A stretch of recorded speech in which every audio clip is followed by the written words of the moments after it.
Well done, Ryan. A really nice anime series.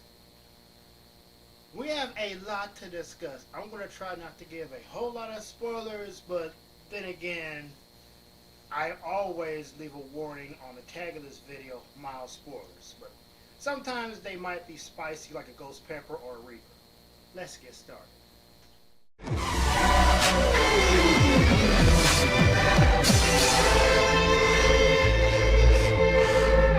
Quanta Filmations, unique as in the eye of the beast.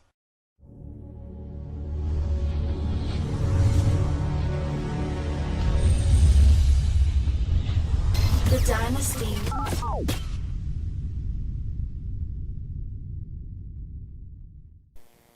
Thanks for joining me within a world where citizens' justice is never lost. I'm your host, JG Traveler. Today, I'm going to be wrapping up my review of Arcane Season 1, Act 3. The way how they left things in Episode 9 has me to believe that we will be getting Season 2. Probably next November. I don't know. So, where we left off, a lot of people believe in speculation that this person was actually this person. Well, Riot didn't disappoint because, in fact, Echo is the leader of the Firelights. And come on now, if you played the video game, but even if you haven't, if you look at Echo's gear in the game, you see the red bandana that he wears around his neck. And you see the red bandana around this Firelight leader. You had to put the two and two together and know it was him. And Vi recognized him. The reason why Vi and Caitlyn were captured, I would say, were along the lines of Caitlyn not being welcome because she's an enforcer. And that they were on the trail of Silco and the Hextech Crystal, all this for some power. Still staying in Zon, we have the conversation between Singed and Victor. And I was thinking by the end of this, expecting that Victor was going to become the cyborg. And you do actually see him turn a little bit into the cyborg that he is in the game. And I'm thinking that the Hextech core has something to do with it. With the thirsty little lady that he was with. And actually, I didn't really think that they were going to do anything with her. And unfortunately, I think Victor may have went a little bit mad. I mean, she thought that the Hextech core was going to explode. And it wound up taking her wherever, just incinerating her, and Victor being the only person in the room left. So Victor is with Singed, and the way how they set this up, Victor is going to be a mixture of both Hextech and Chemtech. Chemtech being from Zon and Hextech being from Piltover. So the Victor that we may see in Season 2, even though he's more Hextech, he has some Chemtech in him also. And this may be what divides Jace and Victor going their separate ways. Because Victor at one point in the series, in Act 3, wanted to destroy the Hex core, and Jace, on the other hand, what was needed to silence Silco and his gang was to weaponize Hextech. And the way how they wrote it at the outset, they basically, I'm thinking they actually did a hit at the last president, because right now Piltover is an isolationist and people are losing money, this, that, and the other, because the Hex gates are closed and whatnot, and Jace is the reason why they're closed, and he's technically the leader of the City of Progress at this, even though there are other councilmen in the chair, he's the one making all the decisions. So that's from speculation what I think was going to happen between Jace and Victor. But we also wonder, like, what happened to Heimerdinger? And why they had to do my boy like this. You know, come on. They could have, like, given him a different job, but they just threw him to the streets, and now he's in Zon. But the good thing is, foreshadowing this relationship now between Heimerdinger and Echo, which I'm thinking now, if in fact they do decide to do season 2, they would be stupid not to do season 2 because of how popular it's become. Not just between those who play League of Legends like myself, but those who don't know anything about it, who just take it as another anime series, which for me I thought it was an animated series. It's an animated series, but the way how they draw it, it's up there with Naruto and the rest of them, and soon to be my own series. So you see that Heimerdinger is critiquing Echo's design, and I'm thinking, so Echo did all this by himself, and Jaime basically shows him the ropes. And I'm thinking that Jaime collaborates with Echo in season 2 to make the Zero Drive. And we see like this next scene that comes in, that the battle on the big bridge between Zon and Piltover. Right? Insert your Gilgamesh theme here. So you see here that there is the Piltover enforcers come in and they want to attack Silco, which you have to go through Jinx in order to do that. And yes, Jinx was there and ripped Marcus and his battalion. So, foreshadowing this, Caitlyn, I believe, is going to be the leader of that guard.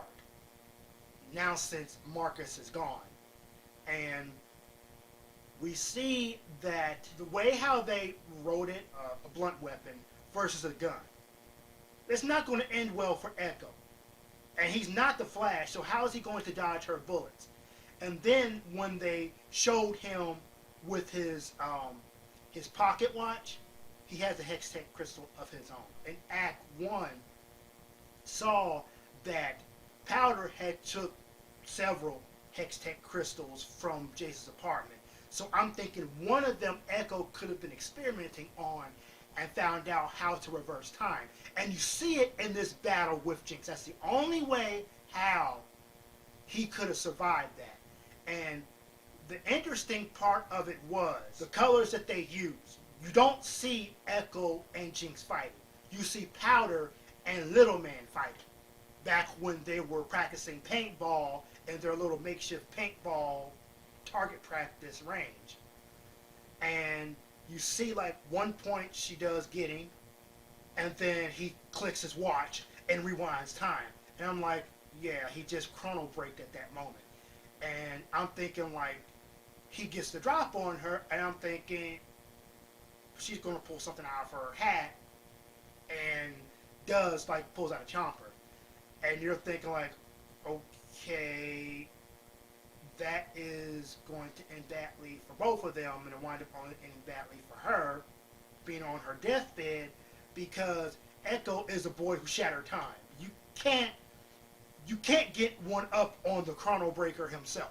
And that's basically what happened. So I'm thinking the last click that he did sent him to a place where he met Heimerdinger, and that exchange happened. So with Jinx, unfortunately being on her deathbed, Silco takes her to Singed, and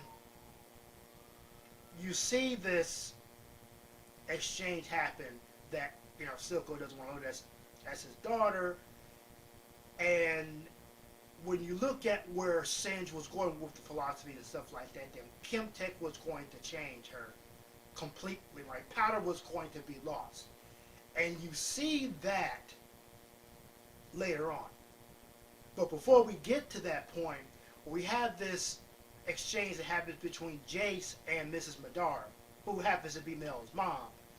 And even though this makes Mel furious, for Jace's character development, this had to be needed. Because he was on the fence whether or not he should weaponize Hextech to fight the warlords of Zon, or he should just allow them to attack first.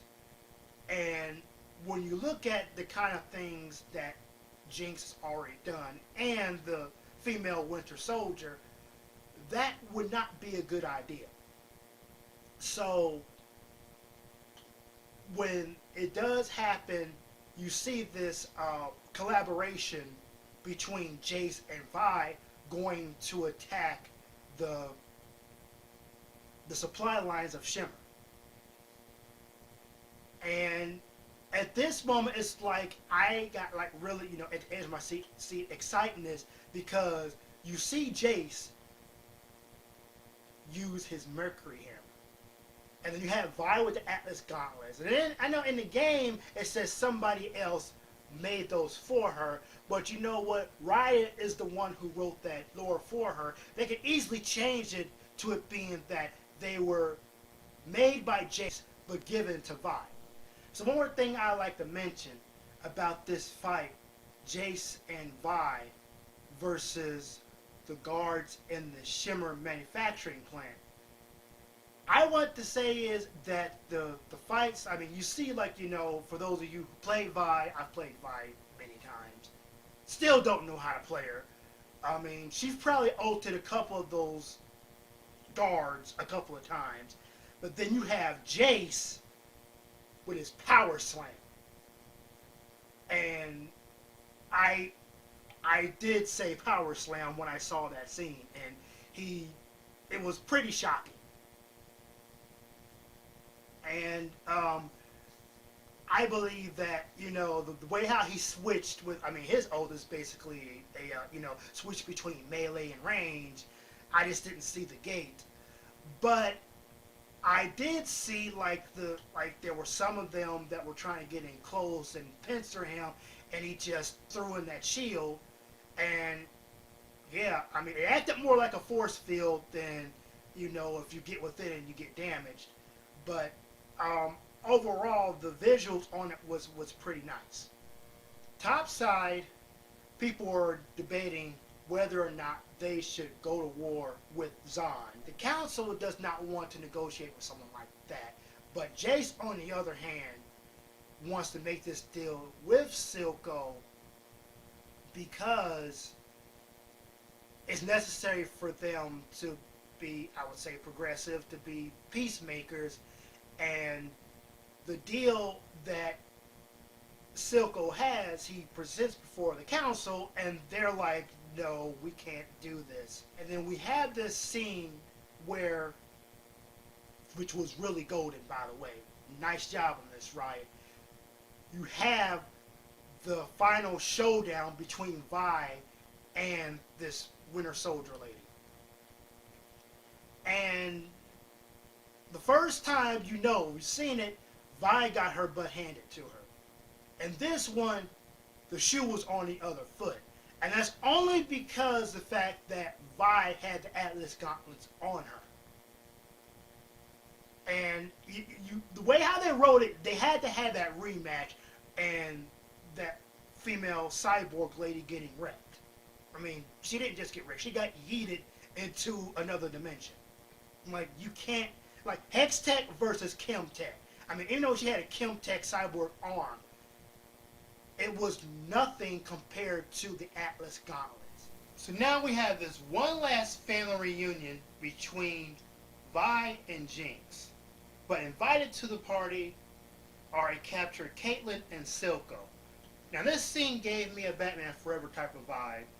That scene where Riddler captures Chase Meriden and Robin and gives Batman the choice to save either one. He winds up saving both, but Vi does not have such a luxury because she's also tied up. So we see this exchange that Vi is given the choice to either save Powder or save Jinx.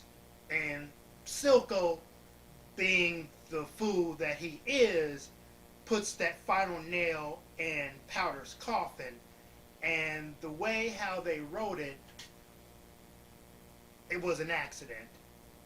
And now you have the death of Clagger, Milo, Vander being the one that turned her over to Silco, and the death of Silco turning her over into complete madness. And in the aftermath, she decides to go after the ones that she believes messed up her life. That being Piltover, and in the last scene we see Jinx launch her ult. Pow Pow transforming from a Hextech crystal into fish bones, and she launches her ult at the counselor's chamber. So, if and when there is a season 2, Riot, please make this happen. It might be a Pentakill! confirmed or a Hexakill! confirmed, and because of the injuries that Victor may sustain from this attack, that may be the reason and how he became the cyborg that we know in the video game.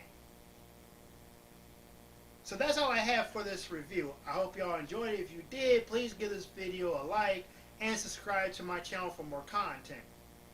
Until the next time that I do, I'll see y'all later.